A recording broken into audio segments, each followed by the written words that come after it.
Привет, друзья! По многочисленным вашим просьбам сегодня будет продолжение дегустации самой дешевой еды из супермаркета «Пятерочка». Продается эта еда под торговой маркой «Красная цена». Ну что ж, давайте выясним, что же скрывается за низкой ценой.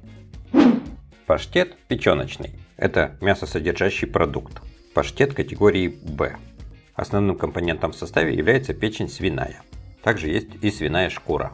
Состав не очень хороший, здесь есть и краситель, и ароматизатор, и усилитель вкуса и аромата. Ну, посмотрим, каким он будет на самом деле по вкусу. Масса паштета 150 грамм. Паштет печеночный, стоимость 19 рублей 99 копеек. Изготовлено в Республике Мордовия, поселок Атяшево. По запаху паштет пахнет неприятно, какой-то даже отвратительный запах, я бы сказал. По консистенции довольно-таки густой. Я думал, что он вообще будет развариваться, по крайней мере, форму он свою держит. Ну, примерно чем-то похож по консистенции на какую-то супер дешевую колбасу. Попробовал, по вкусу он не такой отвратительный, как по запаху. Но все равно каких-то супер хороших вкусовых качеств в этом паштете нету. Стоит он, конечно, вообще супер дешево, 20 рублей за эту палочку паштета. Это очень дешево. Я думаю, что ожидать чего-то супер такого вкусного было бы, конечно, бессмысленно. В составе здесь и манная крупа, и мука, и это все очень хорошо ощущается во вкусе. И даже видны вкрапления, беленькие точки, это манная крупа, скорее всего. Состав, конечно, не супер хороший, но поэтому и вкус тоже не очень. Хотя иногда бывают и исключения. Иногда бывает практически такой же состав, делают паштет, а по вкусу он такое ощущение, что сделан из каких-то хороших продуктов. Но это не тот случай. Здесь и состав не очень, и вкус тоже не очень. Сардина натуральная с добавлением масла. Масса 240 грамм. Сардина здесь тихоокеанская и васи. Также еще в составе есть масло соевое. Состав полностью натуральный. Стоимость сардины 67 рублей 19 копеек. Изготовлено в Приморском крае, город Находка. Не думал, что в Находке сделают такую фигню. Как мы видим, здесь одна сплошная жидкость, рыбы даже и не видно. По-моему, это какой-то даже позор. Такое делать, это вообще кошмар какой-то. Пойду солью жидкость, и мы посмотрим, сколько здесь рыбы. Как мы видим, рыбы здесь примерно половина банки. И рыба какая-то не очень приглядная. Какие-то куски, такое ощущение, что они не резаные, какие-то они разорванные. В общем, совершенно смотрится неаппетитно эта рыба. По запаху как-то пахнет эта рыба не очень приятно. Но по вкусу она еще более-менее. Пахнет она гораздо хуже, чем на вкус. Единственный, наверное, плюс этой рыбы, то что она, как мне кажется, была более-менее свежая. Но все-таки в Находке делают, поэтому она там еще не успела испортиться. Но так как ее здесь полбанки, поэтому получается, если бы банка была бы целиковая, то эта рыба стоила бы почти 140 рублей за баночку. А за такие деньги можно купить и подороже нормальную рыбу. Так что получается, что эта рыба стоит ничуть не дешевле, чем более дорогая. Спагетти высший сорт. Масса 400 грамм. Сделано по ГОСТу. В составе мука пшеничная высшего сорта и немножечко воды. Макаронные изделия высший сорт группа В. Стоимость спагетти 16 рублей 49 копеек. Изготовлено в России, город Москва. На внешний вид вполне нормальные спагетти, но только что они сделаны из муки высшего сорта, а не из муки твердых сортов. Поэтому варить эти спагетти нужно недолго, написано, что 7 минут, иначе они превратятся в кашу. Сварил эти спагетти, 7 минут варил, но все равно они немножечко переварились. Если, допустим, покупать из такой муки какие-нибудь там рожки, какие-то другие макаронные изделия, то их варить легче, они не будут так сильно развариваться, потому что они потолще. А спагетти они тоненькие, и поэтому они развариваются и перевариваются очень-очень быстро. Когда начинаешь жевать эти спагетти, то чувствуешь, что они такие клейкие. Если сравнивать их со спагетти из твердых сортов пшеницы, то там, конечно, такого эффекта нету. Да и по вкусу спагетти из твердых сортов пшеницы вкуснее. Есть их можно, но все-таки из твердых сортов пшеницы мне нравится больше спагетти. Единственный плюс у этих спагетти — это цена. Стоят они очень дешево, 16 рублей. А если, допустим, взять какие-нибудь хорошие спагетти из твердых сортов пшеницы, то они стоят рублей 50. Но я думаю, что все-таки лучше переплатить и купить все же их, потому что они гораздо вкуснее и выглядят более аппетитно. арахис, жареный, соленый. Масса упаковки 80 грамм. В составе ядра арахиса обжаренные, соль и масло подсолнечное. Стоимость арахиса 27 рублей 19 копеек. Адрес производства: Россия, Краснодарский край, станица Марьянская.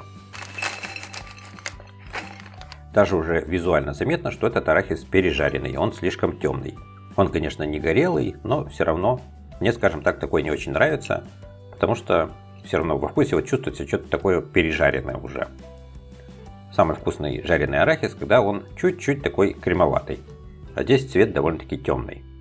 Попробовал этот арахис, и вот те ядрышки, которые были более-менее светлые, они по вкусу мне понравились. Но таких ядрышек было, наверное, штучек 10 всего лишь. А остальные уже пережаренные. И, конечно же, вот во вкусе это чувствуется. Немножко такой даже и горелый вкус. Вот, например, вот как такие орешки. Таких очень много, таких гораздо больше, чем было хороших.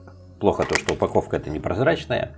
Поэтому не увидишь, какого качества арахис. Лучше всего покупать, конечно, арахис жареный в прозрачной упаковке, чтобы было видно, какого он качества и какой степени прожарки. Вот. Ну и, в общем, не знаю, может быть, кому-то и нравится вот такой пережаренный. Лично мне он вообще не нравится, потому что вкус здесь какой-то горелый, а не вкус арахиса. Поэтому вот такой вот арахис мне абсолютно не понравился. Больше бы я такой не купил. Продукт плавленый с сыром российский. Масса нетто 70 грамм. Изготовлено в городе Омск. Самое странное, что основным компонентом состава является вода. Также в составе содержатся различные растительные масла, в том числе и пальмовое. Куча различных добавок с индексом Е, консервант, ароматизатор и краситель. Цена такого плавленного сырка всего лишь 7 рублей 39 копеек.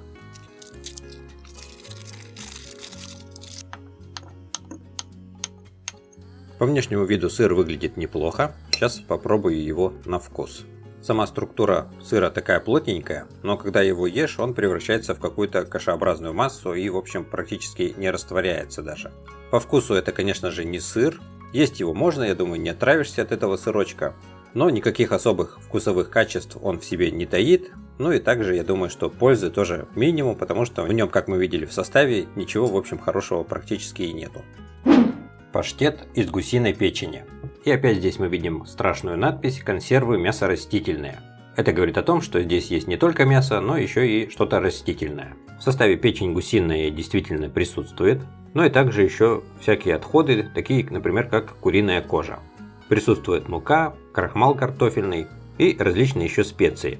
Этот паштет из гусиной печени стоит 37 рублей 99 копеек. Адрес производства: Новгородская область, город Старая Русса.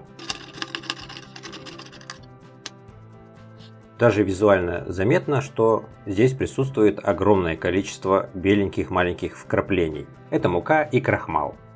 По запаху паштет пахнет не особо-то и приятно. А по консистенции он жидковатый. Более дорогой паштет, действительно, в котором гусиная печень это основной ингредиент, он, конечно же, будет гораздо гуще. Во вкусе у этого паштета сильнее всего чувствуется наличие огромного количества специй. Но тем не менее ощущается, что гусиной печени здесь совсем-совсем чуть-чуть. Это, конечно же, далеко не фуагра. Ну и стоимость, конечно же, соответствующая. Я думаю, все-таки для такого качества цена завышена. Я бы этот паштет оценил бы максимум рублей бы в 20, потому что вот на свою цену он даже не тянет. Ну и, конечно же, этот паштет мне по вкусу совершенно не понравился. Печенье овсяное, масса 400 грамм. Это овсяное печенье сделано с использованием маргарина. Из нехорошего в составе есть еще консервант. Также есть ароматизатор, не написано, какой он, натуральный или нет. Овсяное печенье, стоимость 42 рубля 99 копеек. Адрес производства: Республика Адыгея, аул Тахтамукай. Печенье смотрится как обычное дешевое овсяное печенье. Более дорогое печенье имеет, конечно, более такой аппетитный вид. Ну а по запаху пахнет вполне нормально. По разрезу вроде бы вполне нормальное печенье. Попробуй на вкус. Съел половинку печенья. По вкусу мне все понравилось. Очень хорошо чувствуется вкус корицы во вкусе. Ну и в целом сочетание всех ингредиентов здесь нормальное. В общем, по вкусу все замечательно. Единственный минус то, что, конечно, состав не полностью натуральный. Но сейчас найти, даже вот и купить, если более дорогое овсяное печенье, там все равно состав тоже будет не натуральный. Нектар яблочно-виноградный для питания детей с 3 лет. И в составе мы видим, что действительно есть яблочный и виноградный сок. И ничего такого плохого я здесь не заметил. Объем этой упаковки 0,95 литра, то есть почти целый литр. Нектар яблочно-виноградный стоит 29 рублей 39 копеек. Адрес производства: Смоленская область, город Ярцево.